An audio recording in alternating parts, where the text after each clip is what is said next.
हरिओम बालक भगवानों, तुम लोग तो हो नहीं अब यहाँ। देखो तुम लोगों का फोटो लगाकर रोज रोज देख रहा हूँ मैं। देख लो, आप लोग भी देख लो।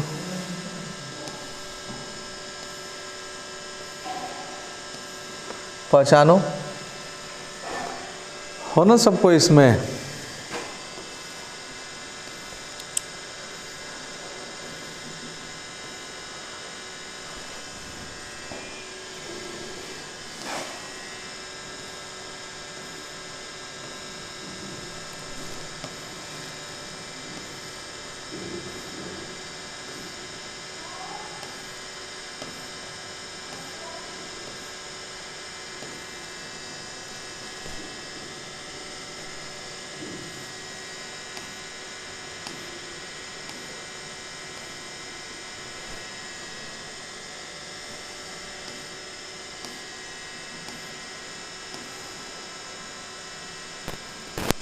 स्पष्ट दिख रहा होगा।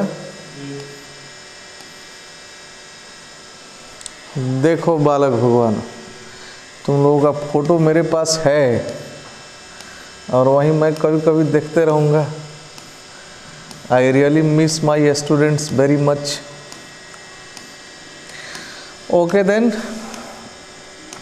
ग्रुप में क्वेश्चन भेजा गया था, 50 क्वेश्चन का सेट था।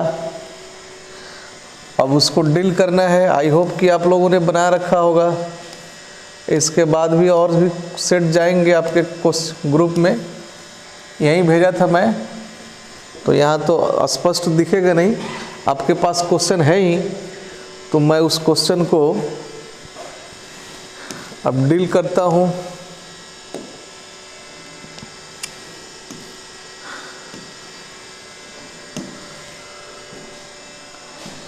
फर्स्ट क्वेश्चन था आपका,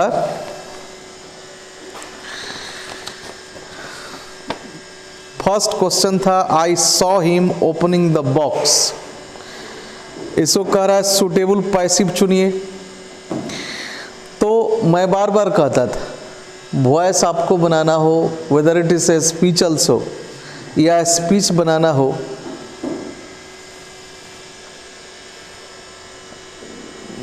मोटर ऑफ करके जी, तो वर्ब को यदि आपने फोकस कर रखा है, only then you can solve the problem of voice and narration as well. हालांकि नारेशन में कुछ और भी बातें हैं, लेकिन वर्ब को फोकस करना जरूरी है। कई बार वर्ब के चैप्टर में तो वर्ब था ही, वॉइस में भी वर्ब का था, एक अलग 10 को जो मैंने उसमें से निकाल के बताया था आपको। नारेशन में भी था, सिंटैक्स भी वर्ब बेस्ड है, टाइम एंड टेंस भी वर्ब बेस्ड है। तो फर्स्ट क्वेश्चन आपका है I saw him. First question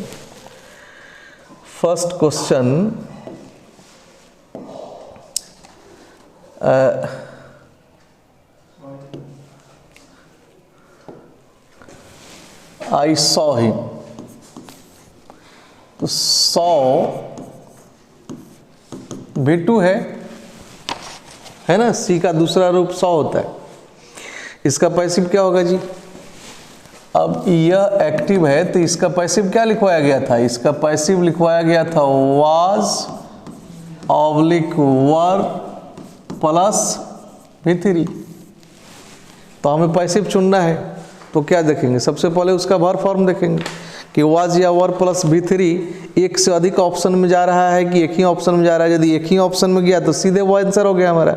एक से अधिक ऑप्शन में सेम जाएगा तब विचार करना होगा रुक के कि क्या आंसर दें। तो अब 2 में है, सी में भी है he was seen opening the box by me, और डी में भी है he was seen open the box by me. तो हिम पहले आया, ही हो गया, वाज सीन ठीक है। अब क्वेश्चन में ओपनिंग है तो आंसर में भी हमारा वो तो ओपनिंग रहेगा ही, हमें तो सिर्फ वर्ब के फॉर्म से मतलब है। दैट्स वाई एक का आंसर आपका क्या होगा? एक का आंसर सी होगा। अब आइए question number 2, by whom has the tiger been killed. By whom मैंने सिखाया था, हु का पैसिव बाय हुम से, बाय हुम हुम का पैसिव हु से। तो has the tiger been killed, been लगा पैसिव है, एक्टिव चुनिएगा। तो एक्टिव में क्या करिएगा? बीन को हटा दीजिएगा। have, has, had plus V3, that is the verb of active voice, and when we take it into passive we have simply to add been after have, has and had. तो active में जब आओगे तो been को हटाओगे, तब option में आ जाओ। सबसे पहले बाई हुम है तो इसको हु करोगे, तो हु वाले ऑप्शन दो हैं, एक बी और सी है, तो इसका मतलब कि आपका ए और डी एलिमिनेट हो गया, आपके पास 50-50 का ऑप्शन हो गया। तो क्या चीज, बी या सी? तो अब सी कह रहा है हु किल्ड, हैव हैज हटा दिया, एलिमिनेट कर दीजिए, आपका आंसर क्या होगा, बी होगा, who has killed the tiger. तो हैज प्लस V3 और उसी में बीन जोड़ देंगे तो पैसिव, तो हमें एक्टिव चुनना था, इसका आंसर क्या होगा, बी होगा। दो का आंसर क्या होगा, बी होगा। अब आइए 3 में, he dash he's work up to now, याद करिए टाइम एंड टेंस में पढ़ाया था, just, just now, up to the present 8 इत्यादि हो तो सीधा प्रेजेंट परफेक्ट में जाना है, हैव हैज प्लस V3। तो 3 का आंसर आपका सी एलिमिनेट क्योंकि डिड लगा दिया, और डी भी एलिमिनेट क्योंकि वाज लगाया, तो हमारा ऑप्शन क्या बचा, ए और बी बचा ना जी। अच्छा जी, तो अब ए कह रहा है हैव नॉट कंप्लीटेड और बी कह रहा है हैज नॉट कंप्लीटेड, तो ए भी एलिमिनेट क्यों, क्योंकि सब्जेक्ट ही है, ही के साथ हैव नहीं हो सकता है, हैज होगा, तो डेट्स वाई आंसर क्या होगा, इसका भी बी होगा, यानी 3 का आंसर भी क्या होगा, बी होगा। Alright, question number 4, the building dash in 2013 की बात है, पास्ट में लिखवाया था, एस्टरडे, डे बिफोर एस्टरडे, एगो, last day, last month, last year, या कोई भी बीता हुआ समय हो, सीधे सिंपल पास्ट में जाइए। तो फिलहाल यहाँ पर V2 खोजिए, तो बी आपका एलिमिनेट हो गया क्योंकि वाज लगा दिया है, पैसे में लेके जा रहा है, सी एलिमिनेट हुआ क्योंकि हैज लगाया, और डी भी एलिमिनेट हुआ, हमारा आंसर क्या होगा, ए होगा, यानी 4 का आंसर क्या हो गया, ए हो गया। Is that clear? 5 का आंसर, 5वां क्वेश्चन था, dash you have a happy and long life, last में नोट ऑफ एक्सक्लामेशन है, विस्मयादि बोधक चिन्ह है, तो विस्मयादि बोधक चिन्ह है तो सीधा क्या हो गया, ऑप्टेटिव सेंटेंस। तो ऑप्टेटिव सेंटेंस को किससे बनाना है, में से बनाना है, कई बार बताया गया था। 5 का आंसर क्या होगा, 5 में किस में दिया भाई, बी में दिया है, तो इसका आंसर क्या हो गया, बी हो गया। 6वां question, if I were the prime minister, यदि मैं प्रधानमंत्री होता ऑफ इंडिया, भारत का, तो I would solve the problem of Kashmir, मैं कश्मीर की समस्या सुलझाना। एक चीज ध्यान में रखना, एक थ्योरी भी मैं छोटा सा दे रहा हूं, इफ प्लस कोई सब्जेक्ट हो, प्लस यहाँ आ गया वर, उसके बाद जो भी आए, तो इसके बाद जो दूसरा सेंटेंस हमारा शुरू होगा वह सब्जेक्ट, और सब्जेक्ट के बाद जाएगा वुड, क्या जाएगा, वुड, प्लस वर्ब 1 में जाता है। Is that clear?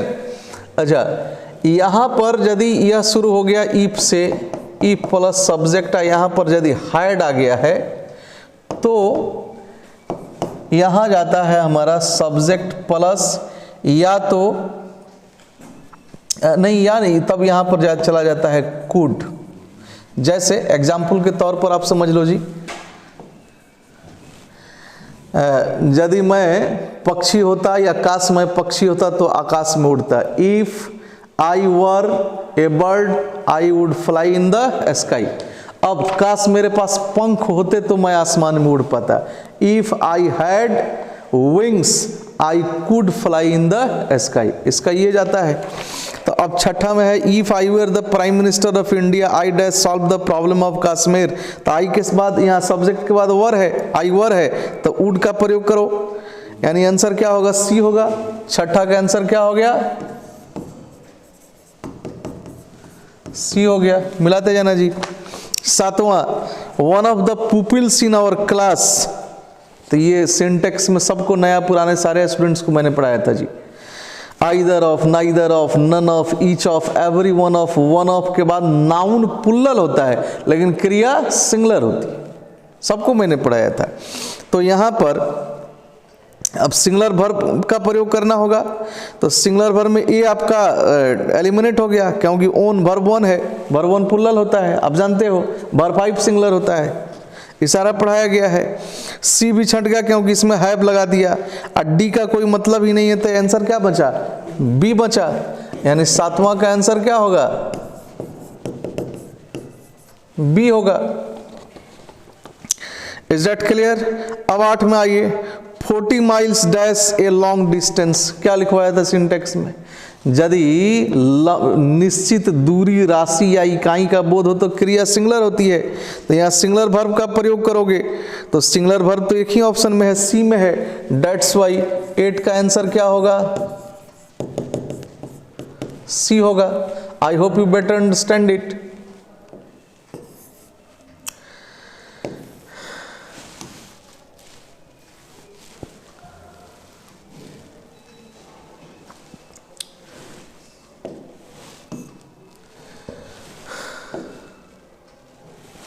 अब आ जाओ क्वेश्चन नंबर 9। क्वेश्चन नंबर 9 कह रहा है ही डज नथिंग बट, क्या लिखवाया, नथिंग बट, एवरीथिंग बट के बाद क्रिया विदाउट टू, तो without two means what, verb one. तो दैट्स वाई इसका आंसर आप क्या करोगे जी, आंसर ए होगा।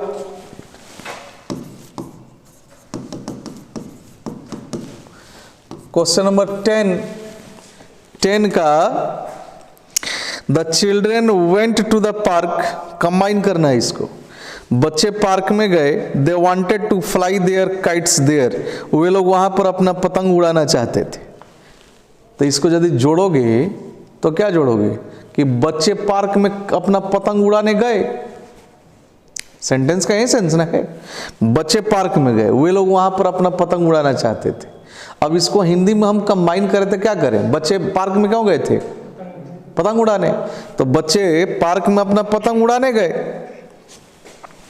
तो 10 का आंसर क्या हो जाएगा जी। अब देखो पहला है the children went to the park having flown, eliminate हो गया। The children went to the park who fly, जो उड़ाना चाहते थे, भी एलिमिनेट हो गया। The children went to the park to fly their kites there, C option हो गया। यानी बच्चे पार्क में अपना पतंग उड़ाने गए, आंसर सी होगा। कौन सा क्वेश्चन था ये, 10वां ना था, 10वां का आंसर सी हो गया। अब आ जाओ 11, क्वेश्चन नंबर 11 में the student sits near me, छात्र मेरे नजदीक बैठता है। His father is a teacher, उसके पिताजी एक शिक्षक हैं। तो आप इसको कैसे जोड़ोगे, यानी छात्र जो मेरे नजदीक बैठता है उसके पिताजी एक शिक्षक हैं। अब आ जाओ ऑप्शन ए कह रहा है the student's father is a teacher, छात्र के पिताजी एक शिक्षक हैं। टू सिट नियर मी, मेरे बगल में बैठने के लिए, तो rubbish, this is just rubbish. B कह रहा है the student's father is a teacher, वहीं से प्रॉब्लम इसमें भी है। अब सी कह रहा है सिटिंग नियर मी, भी नहीं होगा, डी आंसर होगा the student whose father is a teacher, यानी छात्र जिसके पिताजी एक शिक्षक हैं, सिट्स नियर मी, मेरे बगल में बैठता है। ऑल राइट, तो 11 का आंसर क्या होगा भाई, डी होगा। 12 में आ जाओ, ही सॉ द ताजमहल, उसने ताजमहल देखा। निगेटिव चुनना है, मैं बार बार कह रहा, इस तरह के क्वेश्चन बनवाया भी था प्रैक्टिस, टैलेंट सर्च गाइड में है भी, यानी ट्रांसफॉर्मेशन के हिसाब से आपको अफर्मेटिव या निगेटिव में बदलना होता है। और मैं कहता था, हालांकि इस तरह के क्वेश्चन अब पूछना बंद कर दिया है 3 साल से ऑलमोस्ट, लेकिन फिर भी प्रैक्टिस मैंने कराया, फिर से करते जाइए।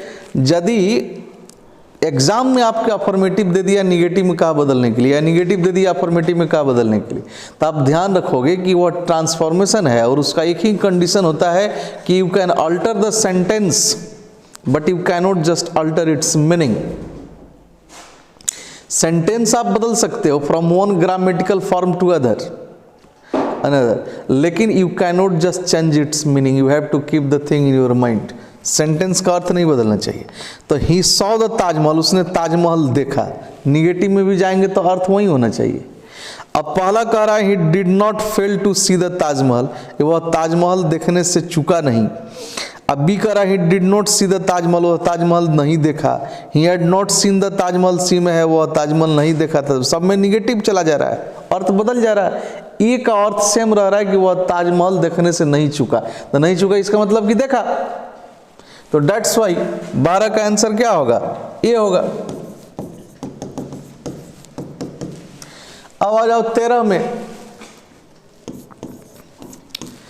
तो 13 में बालक भगवानों contact us dash 11 AM and 5 PM। ध्यान रखिएगा 11 बजे तथा 5 बजे, इसका मतलब कि 11 बजे तथा 5 बजे के बीच। तो यहाँ क्या हो जाएगा, जब भी दो चीज़ों के बीच हम किसी चीज़ को बतलाते हैं तो क्या करते हैं, बिटवीन का प्रयोग करते हैं। वहीं इसमें भी ध्यान रखिएगा, यानी इसका आंसर तो खैर बिटवीन हो जाएगा। एक चीज़ मैं समझा दे रहा हूँ, समझ लो इसको। 13 का आंसर सी हो गया। कारण क्या है, इसमें दिया क्या है, एक्सप्लेन कर देता हूँ, देख लो। 13 में डैश दिया था 11 AM एंड 5 PM। अब यदि ऐसे दे दे डैश 11 AM यहां दे दिया 2-5 PM, तब ध्यान रखिएगा, तब यहां हो जाएगा फ्रॉम। क्या हो जाएगा, यहां तब फ्रॉम करना होगा। यहां फिलहाल क्या करना होगा, बिटवीन।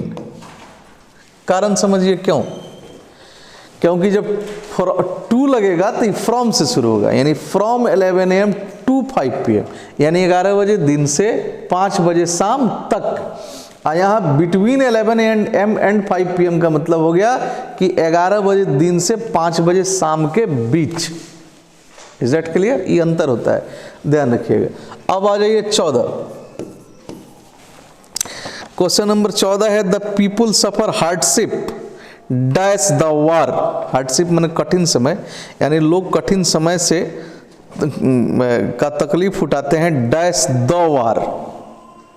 तो युद्ध में नहीं, युद्ध के दौरान, चूंकि जब युद्ध होता है तो एक दिन में नहीं खत्म होता है, 2 दिन, 10 दिन, 20 दिन, महीना दिन भी लग सकता है। ऑप्शन आपको क्या दिया था, सिंस, थ्रू, ड्यूरिंग, अगेंस्ट। तो सीधा सीधा हमारा आंसर क्या हो जाएगा, सी होगा, यानी ड्यूरिंग होगा। तो 14 का आंसर क्या हो गया जी, सी हो गया। अब आइए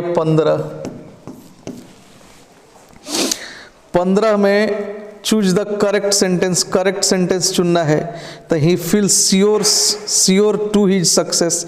ध्यान में रखना, ये सब सीख भी जाओ। श्योर माने निश्चिंत होना।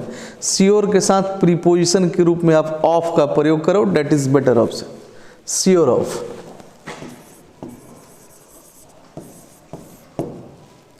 श्योर ऑफ 21 ऑप्शन में है जी, बी में है, तो डेट्स वाई आंसर क्या हो गया आपका, बी हो गया। अब आ जाइए क्वेश्चन नंबर 16 कह रहा है फिर करेक्ट सेंटेंस चुनना है। अब देखिए, किसी गंभीर बीमारी से यदि कोई व्यक्ति गुजरता है, मरता है, तो आप फ्रॉम लगा सकते हो, लेकिन फिर भी वह बहुत बेटर नहीं माना जाता। जब भी डाई हो, डाई माने मरना, तो बेहतर है कि आप ऑफ लगा दो। क्या लगा दो, ऑफ लगा दो। इसको याद भी कर लेना जी, डाई ऑफ। इसमें तो कुछ अजीब है, ये क्वेश्चन कह रहा है 16 the old man died of over eating. Over eating means ढेर खा लेने के कारण, है जिसको क्रीम कहा जाता है, नट्टी तक ठूस ठूस के भोजन करने, यानी ओवर ईटिंग के कारण मर गया, तो डाइड ऑफ।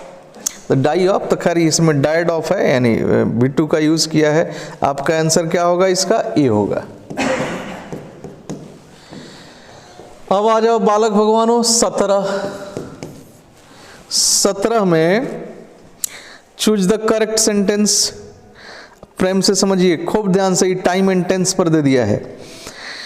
सारे क्वेश्चन के बीच में या अंत में देखोगे तो एट लगा हुआ है, YET।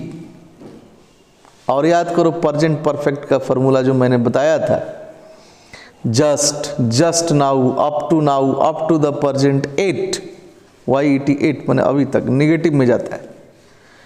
रहे तो प्रेजेंट परफेक्ट टेंस में बनाना है, यानी हैव या हैज के साथ भी3 का प्रयोग करना है। तो सारे के अंत में देखो 8 लगा, ए के बीच में लगा दिया, तो 8 जब आया तो सीधा सीधा हैव या हैज प्लस V3 के फॉर्म में जाएगा, तो ए एलिमिनेट हो गया क्योंकि उसमें डिड नॉट लगा दिया। बी में हैव नॉट है, उस पर विचार करेंगे। सी भी एलिमिनेट हो गया क्योंकि हैड नॉट लगा दिया, और डी भी एलिमिनेट हो गया क्योंकि डोंट लगा दिया। तो एक ही बचा ना बेटा, क्या बचा? बी बचा। तो 17 का आंसर क्या होगा आपका? बी होगा। Alright. 18, the great reformer dash in 1948, 1948 में, ये भी पास्ट में चला गया, सीधे चला जाइए सिंपल पास्ट में, तो B2 का प्रयोग कर लीजिए, यानी आंसर बी होगा, डैड। आंसर क्या होगा इसका? 18 का बी होगा।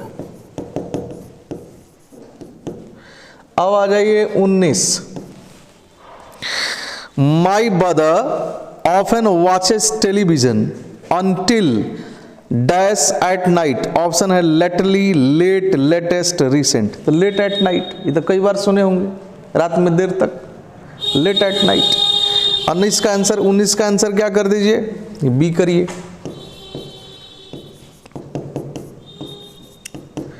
बीस में आइए।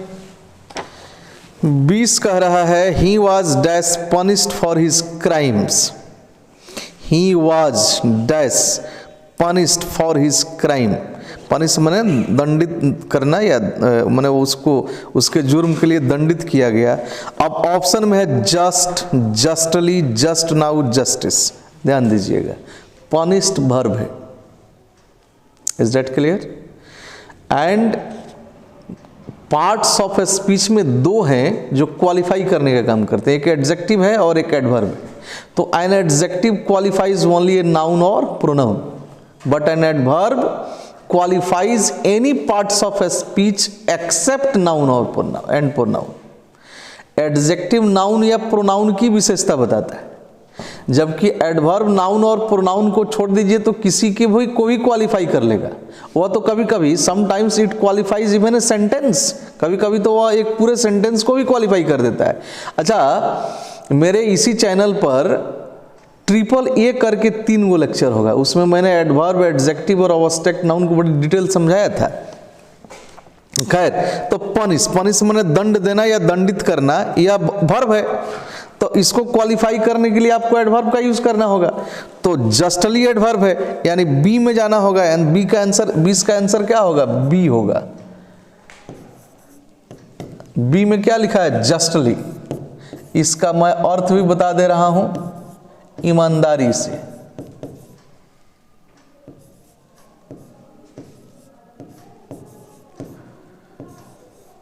ईमानदारी से, यानी उसको पूरी ईमानदारी से दंडित किया गया, उसमें कोई भेदभाव नहीं हुआ।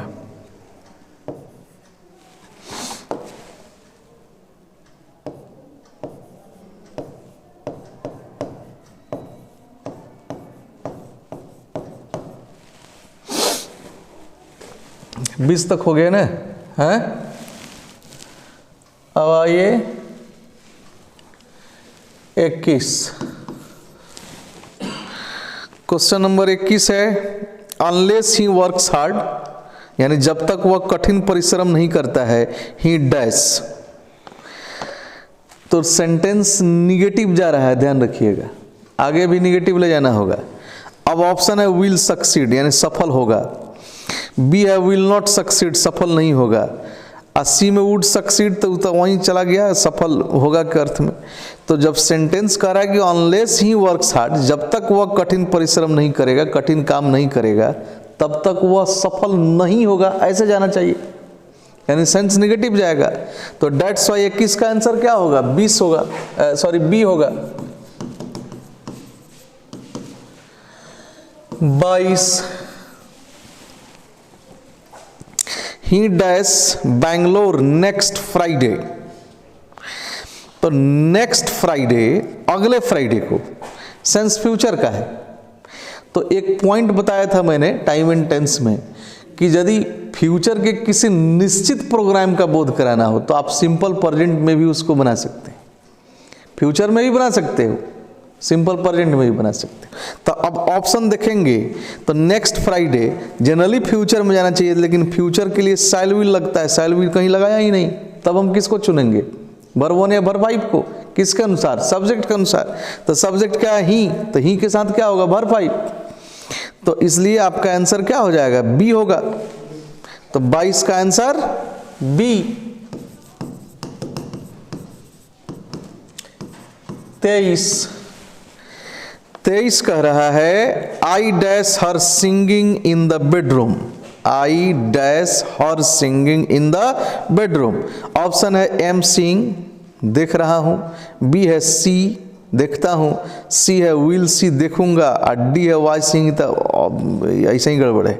आंसर क्या होगा, बी होगा, यानी मैं उसके सिंगिंग को बेडरूम में आराम से देखता हूं। तो आंसर होगा बी 23 का। 24 choose the correct spelling haemoglobin. Haemoglobin चुनने आ जाएगा, हेमोग्लोबिन, हेमोग्लोबिन समझता होगा ना, अरे जो हमारा ब्लड का हेमोग्लोबिन बड़ा इंपॉर्टेंट चीज़ है यार, इसके बिना तो आदमी जी नहीं पाएगा। इसका स्पेलिंग होता है HAE, अंडरस्टैंड, MOGLOBIN, यानी आंसर ए होगा। हालांकि अब ये सब चीज को भी मुझे एक्सप्लेन करना पड़े तो ये आश्चर्य का बात है, आप लोगों को बनाना चाहिए स्वतः ही। 25, अब 25 में फिर स्पेलिंग चुनना है, मेंटेनेंस, मेंटेनेंस, मेंटेनेंस समझते होंगे, रख रखाव, किसी को मेंटेनेंस दिया भी जाता है, माने उसका जो भरण पोषण में राशि लगता है। तो मेंटेनेंस का स्पेलिंग मैं बता दे रहा हूँ, ऐसे आप लोग तो सही बनाए होंगे मेरे ख्याल से। इसको MAINTENANCE होता है, तो इसका आंसर होगा डी।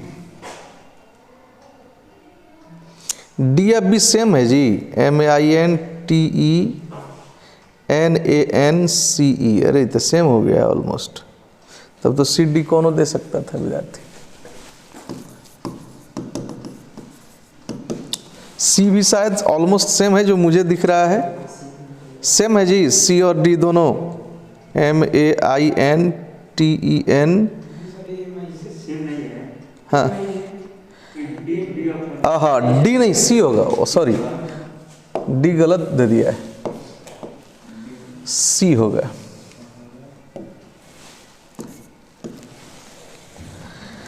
अब आ जाओ, कौन सा क्वेश्चन था, 25 हो गया ना, 26। 26 वेयर डू यू लिव, आप कहाँ रहते हो, तो जिससे पूछा जाएगा वो आंसर आई से देगा ना। तो तुम कहाँ रहते हो तो क्या कहेंगे, आई लिव एट फलाना जगह या इन फलाना। तो इसका आंसर तो सारे सही बनाए होंगे आप लोग, आंसर बी होगा, आई लिव इन पटना। 27 का आंसर, बालक भगवानों सी डैश टेलीविजन नाउ, याद करो, present imperfect, time and tense, now, nowadays, this days, at present, at this moment, this morning, this evening, tonight लगा हो तो सीधा जाना है ERM प्लस वर्ब 4 में। तो अब आ जाओ इसके ऑप्शन में, ए छट गया क्योंकि वर्ब 5 लगा दिया, सी छट गया क्योंकि वर्ब 1 है, डी भी छट गया क्योंकि हैज लगा दिया। आंसर क्या होगा, बी होगा, इज वाचिंग। तो 27 का आंसर हो गया बी। 28 का आंसर, यू एंड आई, तुम और मैं, कई आदमी हो गया, 2 आदमी, वर्ब प्लूरल होगा।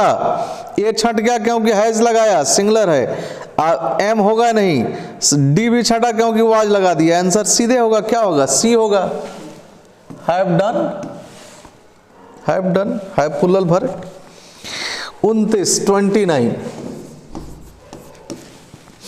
29 में Kolkata is the dash city in the world.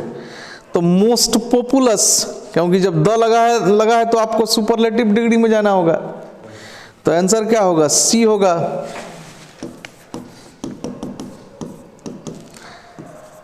30। No sooner, sooner year लगा, कंपैरेटिव डिग्री हो गया। तो कहीं भी कंपैरेटिव डिग्री दिख रहा है उसके बाद क्या होता है, देन होता है। ये सब आप बचपन से लेकर अभी तक कई बार सुने होंगे। आंसर बी होगा।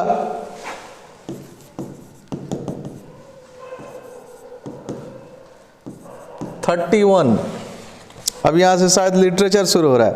Gandhi ji had described mind as a restless bird. याद करवा दिया था ऑफलाइन जब आप लोग आते थे तो, हैं कई बार इसकी चर्चा किए थे हम लोग। Mind is a restless bird, यानी आंसर क्या होगा, ए होगा। 31 का आंसर ए। 32 क्या कह रहा है, when doctor Zakir Hussain took oath as the president of India. जब डॉक्टर जाकिर हुसैन साहब भारत के राष्ट्रपति के रूप में शपथ लिए थे तो ही एड्रेस द डैश, तो वह किसको संबोधित किए थे, राष्ट्र को संबोधित किए थे, हैं।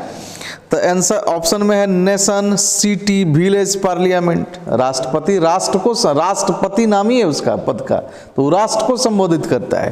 तो डेट्स वाई आंसर क्या होगा, ए होगा।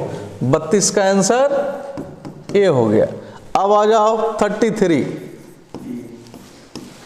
33 क्या कह रहा है, the caeca auto dealer. Caeca auto dealer में क्या करने गए थे नानू काका अपने भांजे को लेकर, कार लेने। कैसा कार, आउटलैंडिश कार, याद आ रहा है। इधर पूरी कथा मैंने समझाई है जी, पूरी की पूरी कथा। तो आंसर क्या होगा, बी होगा।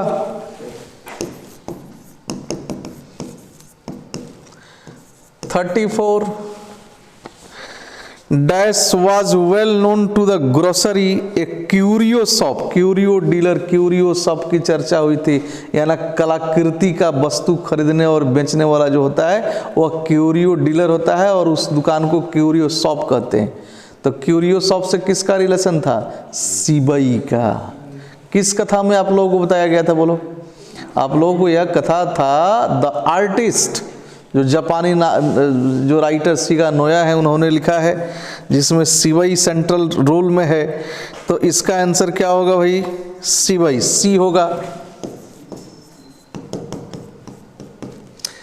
35 कह रहा है ए डैश कंटेंस मदर, यानी जिसमें माँ, फादर, पिताजी, ग्रैंड मदर, दादी, ग्रैंडफादर, दादा, अंकल्स, चाचागण, आंट्स, चाचियाँ एंड बच्चे शामिल हो, उसको क्या कहते हैं यार, अरे ज्वाइंट फैमिली। इसका आंसर मैं क्या लिखूं, ये तो लगभग सब कोई सही बनाया ही होगा। 36 में आ जाओ। Dash is one of the drawbacks of the newspaper.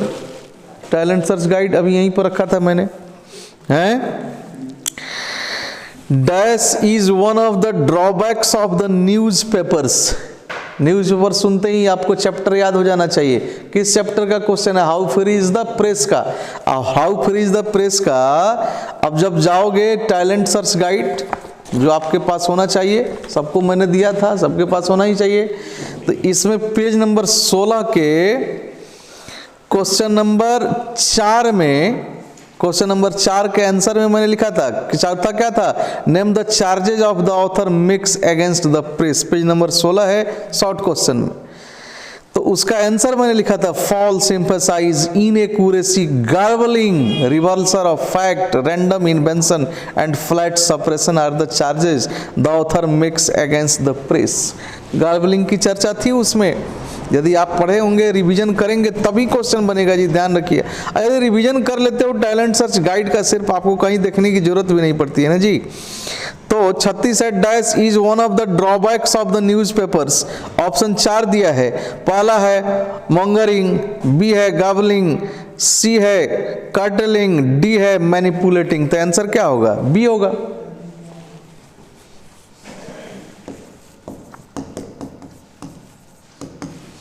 Thirty seven में अकॉर्डिंग टू द राइटर, लेखक के अनुसार, the story India through a traveller's size, ये जो पार्ट है, हालांकि स्टोरी यहाँ मिसप्रिंट है, स्टोरी तो था नहीं। India through a traveller's eyes the Indians belong to the dash race. कई बार समझाया था कि जब पर्लेस बक कहती हैं कि भारत के लोग काकेशियन नस्ल के माने जाते हैं, काकेशियाई नस्ल। काकेशियन इसमें कहीं लिखा होगा, कॉकेशियन, आंसर ए होगा 37 का।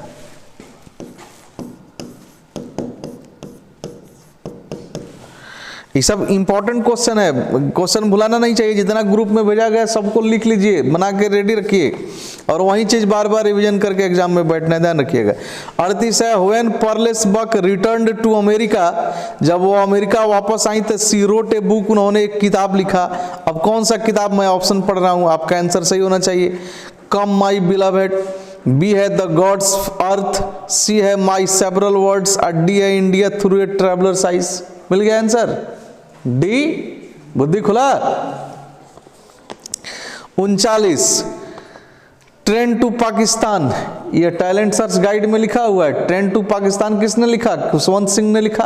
पेज नंबर 30 से 30, 31, 32 शायद 3 गो पेज जो मैंने किस पर पढ़ाया था, टीचमेंट पर ऑनलाइन पढ़ाया था, क्योंकि उस समय आप लोगों का टेस्ट का एग्जाम चल रहा था, उस पर है भी रिकॉर्डिंग अभी। आज किताब में भी तो है ना, page number story of India खोल लीजिएगा, शायद पेज नंबर 30, 31, 32 3 गो पेज में होगा। वो 3 पेज यदि आपका याद है तो 8 नंबर ऐसे ही आपको प्राप्त होता है, that is guaranteed.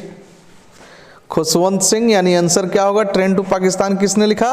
Khushwant Singh ने लिखा। 39 का आंसर क्या हो गया? बी हो गया।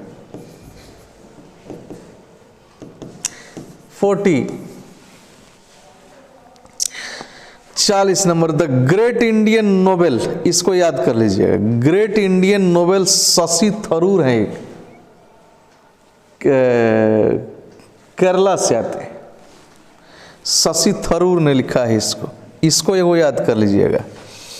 यानी 40 का आंसर होगा ए, इसको याद कर लेना, ये एक एक्स्ट्रा मिल गया आपको, याद कर लेना जी। द ग्रेट इंडियन नोबेल किसने लिखा है? शशि थरूर ने। अब आ जाओ 41। 41 का आंसर होगा A dash is a form of dramatic entertainment, यानी ड्रामेटिक मनोरंजन का एक रूप होता है। क्या चीज? पैरेललिज्म को तो छोड़ दीजिए, फार्स मने भी हास्य नाटक होता है, अब मेलो ड्रामा मने वो भी नाटक ही होता है। तो नाटक का इंटरटेनमेंट, ड्रामेटिक इंटरटेनमेंट का रूप पूछ रहा है, यानी मनोरंजन करने का एक रूप जिससे मनोरंजन किया जाए किसी ड्रामा में। तो उसके लिए बहुत सारा चीज होता है, जैसे कुछ लोग बीग लगाते हैं, कुछ लोग बनावटी मूछ लगाते हैं, कुछ लोग बनावटी कपड़े अजीब अजीब के पहनते हैं, और उसमें एक बड़ा इंपॉर्टेंट भूमिका निभाता है मास्क, रूपक जिसको कहा जाता है, मास्क, याद रखिएगा। तो इसका आंसर होगा, कहा गया जी? सी होगा 41 का। अब आ जाइए 42 में। 42 का answer, the knowledge of dash is indispensable, in और डिस्पेंसेबल अलग अलग हो गया, एक ही अर्थ, एक ही साथ रहता है। इज इंडिस्पेंसेबल का अर्थ होता है अपरिहार्य। Question number 2 story of India जो मैंने लिखा है शायद पेज नंबर 2 में, क्वेश्चन नंबर 2 में ये लाइन भी लिखा है मैंने, यानी अंग्रेजी का ज्ञान in this age of globalization, globalization के इस युग में एकदम आवश्यक है। किसका ज्ञान? अंग्रेजी का। ऑप्शन में दिया क्या है? इंग्लिश, फ्रेंच, चाइनीज, अरबी। तो इंग्लिश आंसर क्या होगा? ए होगा। 43 में आ जाओ बालक भगवानों, the house went into dash, जाकर पोएम पढ़ना, उसमें कई जगह है। Because the woman the speaker's grandmother died, किस कविता का है? माई ग्रैंड मदर्स हाउस, और उसमें लाइन ही है, the house went into silence. चूंकि घर की मालकिन कौन थी? दादी थी, दादी का देहांत हो गया, गुजर गई, तब उस घर में क्या है? अब जब घर में कोई है ही नहीं तो क्या होगा? साइलेंस होगा। किताबों के बीच स्नेक मूव करते हैं, इशारा कथा समझाया गया था आप लोगों को। तो 43 का आंसर क्या होगा? बी होगा। शौरा 44 वाज इट कावार्डाइस, क्या यह कायरता नहीं थी? That I dared not kill him, कि मैं उनको मारने का साहस ना करूं। किसको मारने की बात हो रही है? स्नेक महाराज को। तो कह रहा है इज टेकन फ्रॉम, यानी लिया गया है किससे? स्नेक से कि द सोल्जर से कि ओड टू एटमन की एनेपिटेप से? स्नेक से लिया गया है। आंसर क्या होगा? ये होगा। अब आ जाओ 45 में।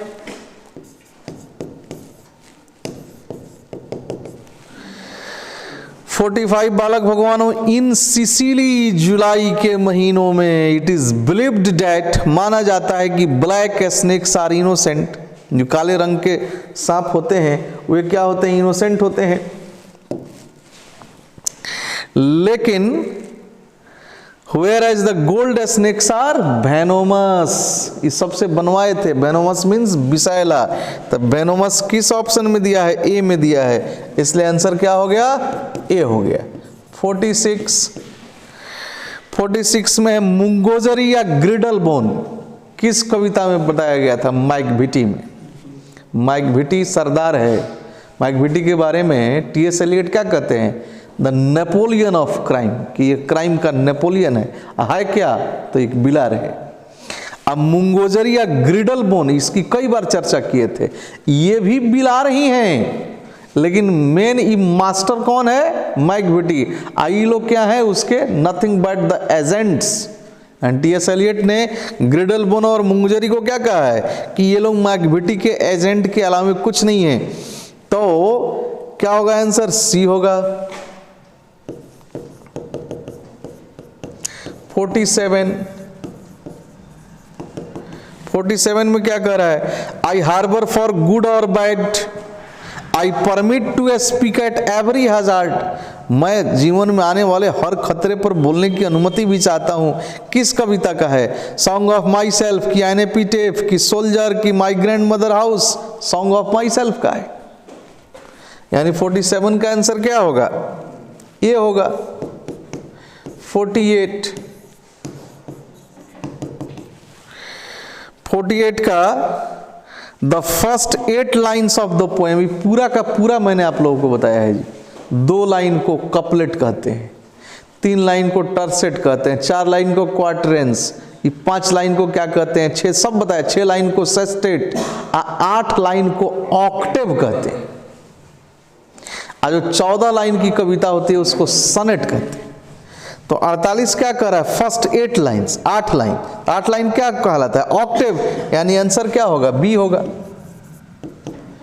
49 कह रहा है the snake had come out of its near the true to drink water. Snake महाराज कहां से निकल कर आए थे? ऑप्शन है होल की, ब्यूरो की, कैनल की, केव। अरे तो होल में से आएगा ना, सांप तो उसी में रहता है। आंसर क्या होगा? ए होगा। 50